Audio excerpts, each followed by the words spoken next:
final times. That's all by our way.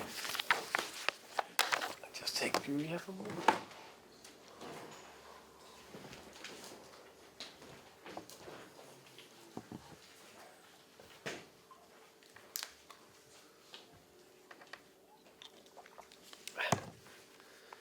Just make sure the phone is off.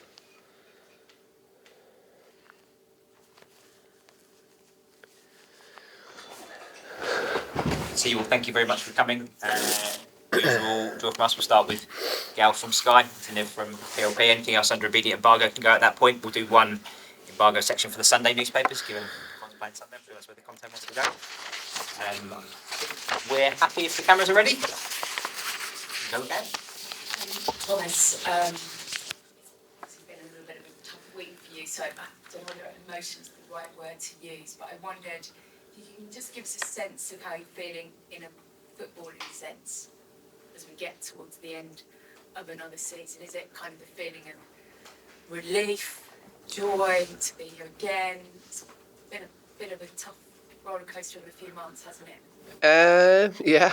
It has been a tough season. Just spoke to the staff this morning, to everyone involved, that well done. Thank you for all the hard work, dedication and togetherness. I said it before, I think our secret sauce is not the data, it's the people, it's the togetherness. We are all surrounded by fantastic good people in this club, from all the staff members to the players, and I think that's one of the reasons why we keep overperforming and outperforming. That was the thing, outperforming bigger clubs than us, and of course with a good structure and strategy and all that. But I think it's the people, no doubt about that. But we're playing in the best league in the world. It is tough, no matter what team you're in charge of. If you're in charge of Chelsea, Arsenal, City, whatever, for various reasons, it's tough, because I think the difference between the top teams, or the team in the top of the table and in the bottom, is that they get that treat more often with win or points that give you a little bit energy to go again. It's when you lose a lot of games where it's just, I haven't found the magic formula that can we performed well, no problem, we lost, it's fine, we moved in Monday, same mood, and then we go again. I would love to do that, but we are so competitive, and it's a little bit against the nature that you need to be painful, unfortunately. But I also think that this season has been good success, because what is big success? I don't know, but good success. Every year you're in the Premier League is success, if you are a club of our stature. I just hate saying it, because we want so much more. We want to be assets to the league, we want to dream big, we want to do something special. But even I am a very optimistic person and very positive, and I believe so much in this club, the staff and the players, and I want to dream big, that you never want to settle just staying in the league, but reality is, and I think it's a good reality check, that this is a tough league, and every single year you do the minimum, boom, is success. I think I got sidetracked there. Good question. One of those people you talked about, we didn't obviously mention him by name, but someone like Ben Mee, you just announced a contract extension. We've seen him as a player, but I guess for you it's really important to what you're trying to do going forward as well, and hence why you want him to go again next season after injury season short this year. Yeah, definitely. Ben's been very important player for us and very good. First season, maybe he played some of his best football in the Premier League, and he played a lot of good football.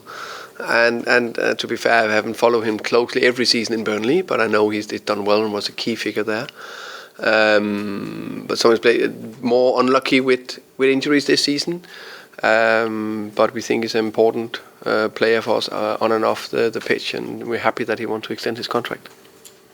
Listening to you talk about the dreams of this club and where you want to be and, what did you say, do something special, I think people's ears will pick up because once again you've been linked with lots of moves to so-called bigger clubs. I've seen your quotes in Bold that you gave to Denmark. In what way? Is it Bold? Oh, yeah. Talk about the fact that this is a feeling of home, it's almost the perfect club for you, but the speculation continues to these so-called bigger clubs. I wonder, what's the most important thing for you in terms of what do you value most about the job and the club? Yeah, I think I said, I didn't say it was a most perfect club for me. I think it's the perfect football life. That's how football life. I think it'd be for any manager or head of media or player or staff member. And I say that, yes, we are not Arsenal or City or Liverpool. That I know Liverpool can't win the title on Sunday.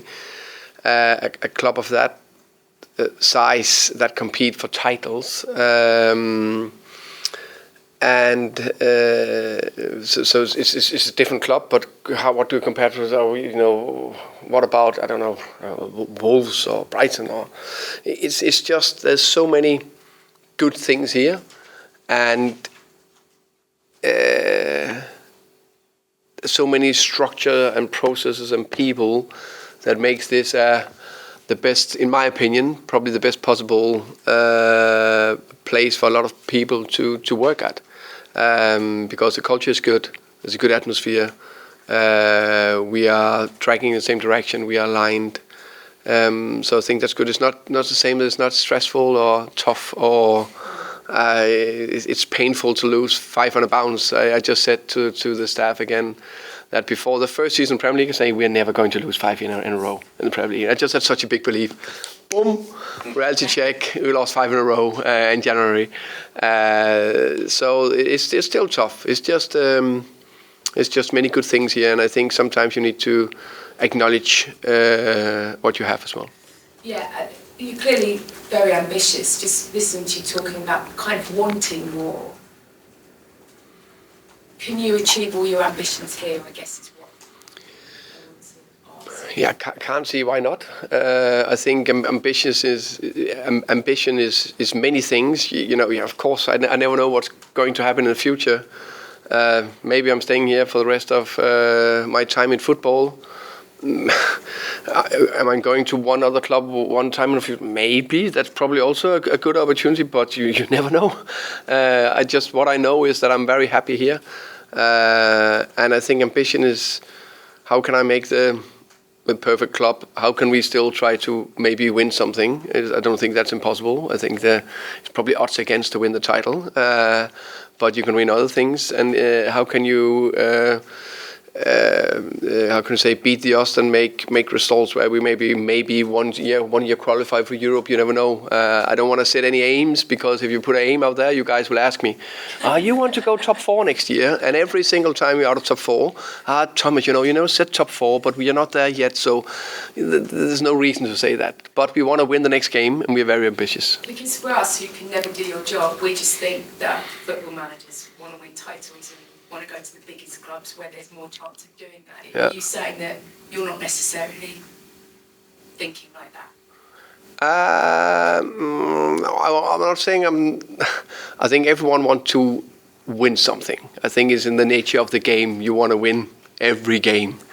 I'm aware that we are not having the biggest or the most expensive squad, but I still have fantastic players that can compete against the best in the world, and we showed that on multiple occasions. I'm just saying that I'm very happy here. I still think there's a lot of things you can do. What's happening in the future, I don't know.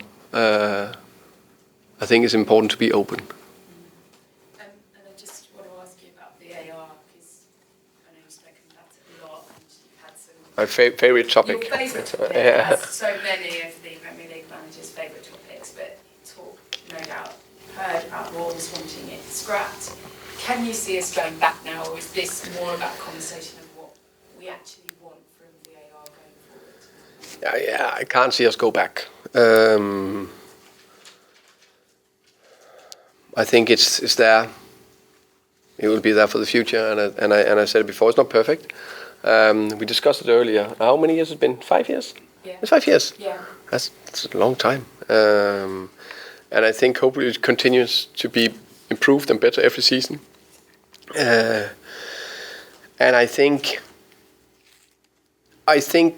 the benefit of it is still to get the clear mistakes out of the picture. So the clear offsides or the clear penalties or the clear red cards. And then I know there's borderlines that's dropping either way. And when you're on the wrong side of the decision, you always feel it's against you. But if you have a little bit of sense of reality, probably a lot of times you can see it's a 50-50. But we all tend to be slightly biased towards our own situation. And I think with or without VAR, there will always be a situation where we are saying, that's a clear offside if we didn't have VAR. Yeah, but it's just so tough to be there if you're a linesman out there. Or that's a clear pen, yeah, but even 6 or 8 pair of eyes, 4 pair of eyes with the linesman, the ref, and the fourth official. Still difficult to catch everything that's going on a football pitch. So I think it's fine, it's there, still needs improvement, they're working on it, and yeah. You're welcome. First of all, I'm very sorry for your loss. Thank you. I tried to switch to football. Potentially this weekend could be Ivan Toney's last ever game for Newcastle. Against Newcastle for Brentford, potentially.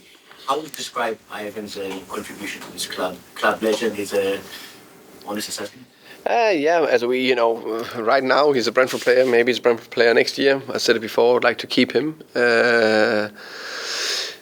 What Ivan have contributed with is extremely important. Came into this club first year in the championship. I think that's his first year in championship as well, and broke the goal record that year. Scored 31 goals, very impressive. Helped massively to get us promoted to the Premier League. I can't remember the first number of goals he scored in the Premier League. I think it's 13. So that's a fair, good number for first time in the Premier League. I think it's among the highest for strikers in the Premier League for the first time. And then the next season he scored 20 goals. And this season a little less. Of course, there's a few things holding him back in terms of playing enough games. Got the call up for England. First ever Brentford player to score or in a England shirt. That's massive for our history. So I think a club legend is one of them. I think there's many in the history, and how can you compare people 50 years ago and now? I think that's difficult, but I think he's up there with the achievements he's done with the team. Ethan Pinnock, he was named Brentford Supporters Player of the Year. With all the injuries, he had an important role. With all the injuries he had as well, he managed to lead by example and had an incredible season. I think Ethan is one of them that he's never how can you say get the headlines on, definitely not enough with what he's contributed with over the years. This is his 5th season. And I think it's fair to say that he's been one of our best players over those 5 seasons. The most consistent and best centre-back over those 5 seasons, I would say, if you ask me. And the thing he's doing for this team is incredible. Personally, I think he's one of the better centre-backs in the Premier League. He's so efficient. There was a nice stat yesterday: 4 fouls. He made 4 fouls this season. That's unbelievable. What a low number that is compared to all the other world-class centre-backs there is in this league. I think that says everything about him. And I don't know how many times he's neutralized the striker from the opponents. So now he's a key player for us. third season in a row that you managed to keep Brentford in the Premier League. Would you agree it's becoming more challenging to stay up in the Premier League and the intensity, the quality involved to stay up every season? I need to find a way to change that narrative. I think we need to change it to be, how do we make sure that Brentford is still an asset to the Premier League? I think it's about that. But of course, I know because of that relegation situation there is every season for every team in the league, or especially the bottom 13. I know it's part of it. I think it's something we hugely need to respect every year, and I also think with the size of our club and the budget we have, it will be something that will be talked about every season, because every season we do it against the odds in terms of if we think that money talks, and I think it does, definitely a big part of it. But lucky enough, good structure, strategy, handcraft, good work. A lot of times still can beat on paper better teams or clubs. Did you have any concerns when you were going through this difficult period that you will get involved in relegation battles? And my logical size of the brain, no concerns in terms of. I think when I analyzed all the other teams, my team or our team, the players, I thought we would be too good, but more creative or not that logical. There's that little sneaking feeling of, not fear is not the right word, because fear is different. It's still football, so it's not the end of the world. But that worry. For the relegation, because football is football, and you need to respect it. Things can happen. A red card, wrong decision, one bad mistake, all that can change things. So that we have to respect. Welcome. Phil Sunstein. Thomas, thank you. Commiserations again to you and your family. Thank you. When circumstances are tough, whether it's from a football point of view or as a group you have to deal with difficult, personal issues, how much does that then show you what this culture, this club, this group of people that you work with is as a family, as a unit, as that collective, as you say, it's really important to you, really enjoying being where you are? No, I think that's a big part of it. We have had let's talk about our players. That a lot of them have tried different things. Also, some have been in let's say on paper bigger clubs and all that. And I think all of them have said that this is the best club they've ever been in.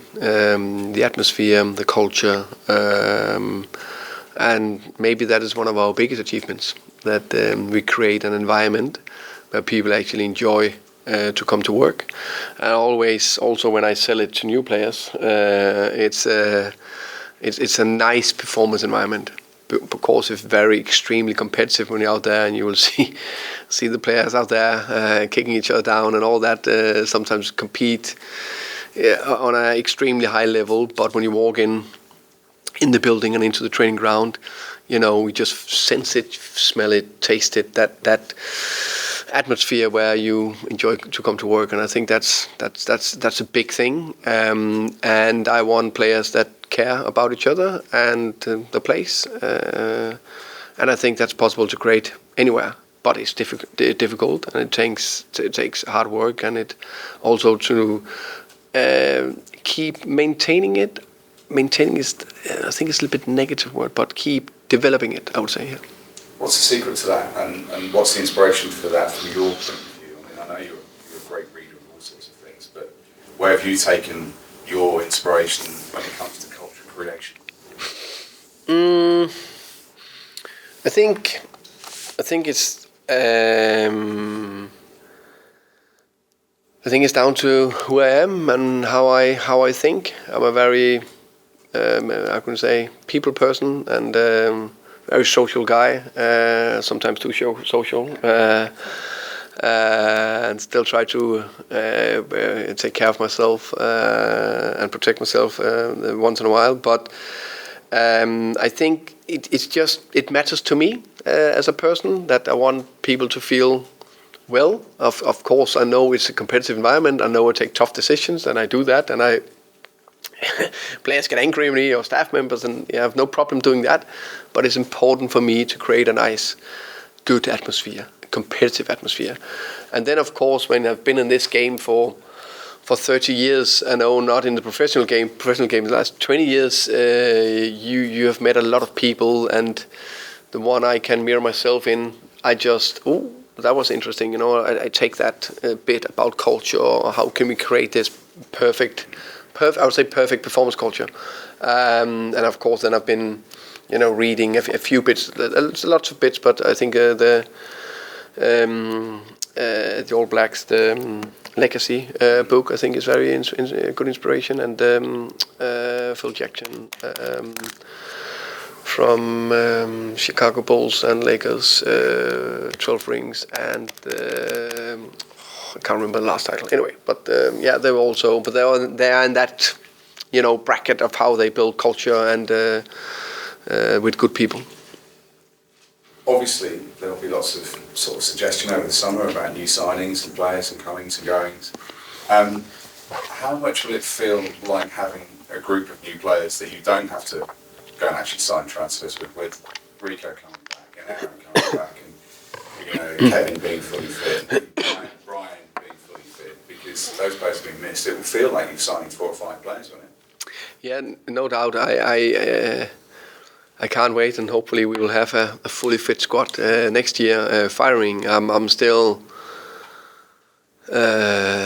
sometimes imagining what kind of season would this have been if we had a normal amount of injuries. That could have been close to some magical things. We never know. maybe not.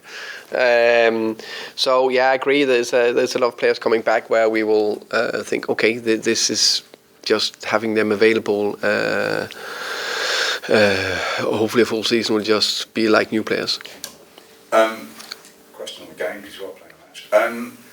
Does it actually help, really? I know your team will approach any game professionally, but does it help the fact that you have to keep Newcastle honest on Sunday, that they've got actually quite a bit to play for now as a consequence of what's happened and where they are? So does that actually make it an easier match to prepare for, that it's not an end of season training ground fest? It's actually a meaningful match for the opponents, therefore you throw everything at it as a group? I think it. I like to say that we were done it no matter what. But I understand your question. And I think that adds something to it, definitely. Just to make sure that we are professional and respect the game and the league and all that. I also think it helps play at home. And then I think going back to the culture we created together, I think they're just competitive. They just want to win the game. And also when the tough gets tough, they still want to run. And I think that's key. I'm looking forward to it. I think anyhow, it's coaching staff, the players, I think they've done a good job again. It's the first time in how many years they played Champions League. And I think they very narrowly missed out on going through to the next round. So that's how can you say, a performance in itself. And they missed out against Dortmund and PSG. And PSG, they just they missed it. I can't remember now. They just missed out in the semi-final, and Dortmund managed to go through. So that tells everything about the group they were in. And right now they are in 7th position, I think they are, aren't they? So they could finish at 7, even if we beat them. I think, depending on the other game of, was it Man U? Yeah. And I think that's a testament to what Eddie Howe and his team has done this year. If they finish, let's say, 7th, then they qualify for 2 years in a row. I say with the money top 6 and plus Newcastle. So they managed to be in that bracket where probably their level are too. I know Villa's done a top job and all that, but still, that's impressive. Yeah, you can compare casualty notes, because I think you and Newcastle have most amount of minutes, but loss. Just finally for me, and I don't want to be disrespectful to any of my colleagues here, but it's one of the things you're looking forward to in the summer, not having to answer questions about Ivan Toney. Yeah, definitely. That's one of them. Yeah, definitely. You will have a last question there, fellow. It's good. No, I Okay. asked about Ivan Toney. Thank you.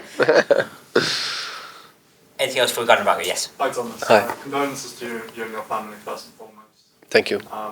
We've heard about Ethan Pinnock, who was a supporters player of the year, but Vitaly Janot won players player of the year, and he's played in 37 out of 37 Premier League games this year, in a season when you face so many injuries.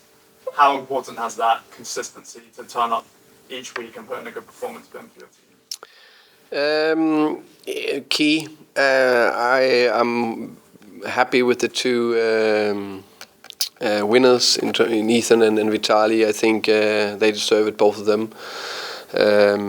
Vitaly has been hugely important for us in the last 4 seasons he's been here. Yeah, 4 seasons. Impacted massively the success we have had. This season, as you say, started 36, I think,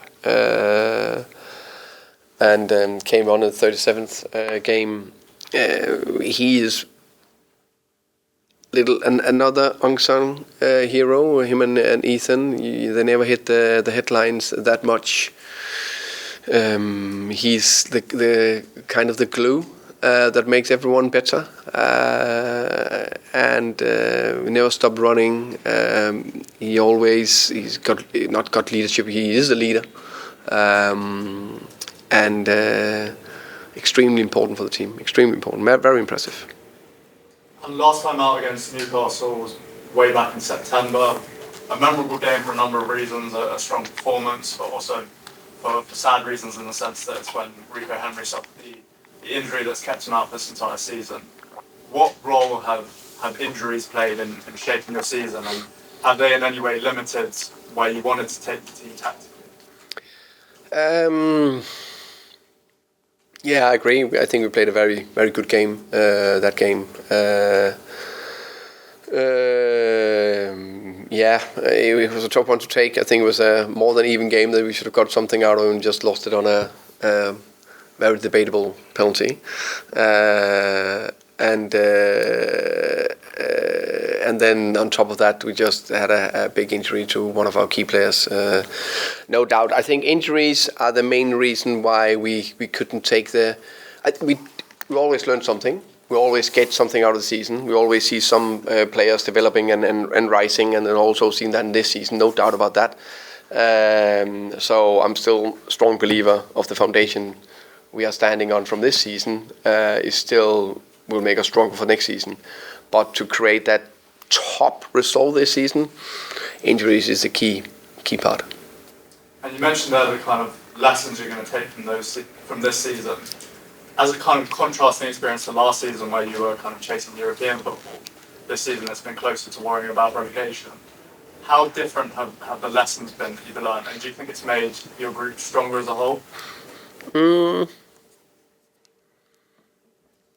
Yeah, I think it's in a tough time. We learn a little bit more about each other rather than in the successful times. We all know that we tend to our success. It's not painful.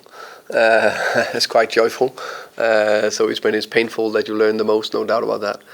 And there's quite a few of these players that's been together for a while, and it seems to absorb all the new guys and then just blend into this strong bond between the players.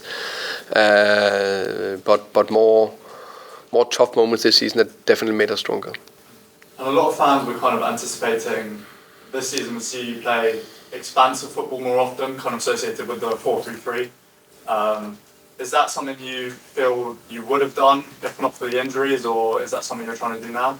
Now we would have. I think the second season we also played at least, I'm pretty sure, half of the games in a 4-3-3, if not more. This season, not as many, definitely down to injuries. If you take 2 of your best wingers out and you take your 2 best fullbacks out, it's difficult to play a system where you need 2 fullbacks and 2 wingers.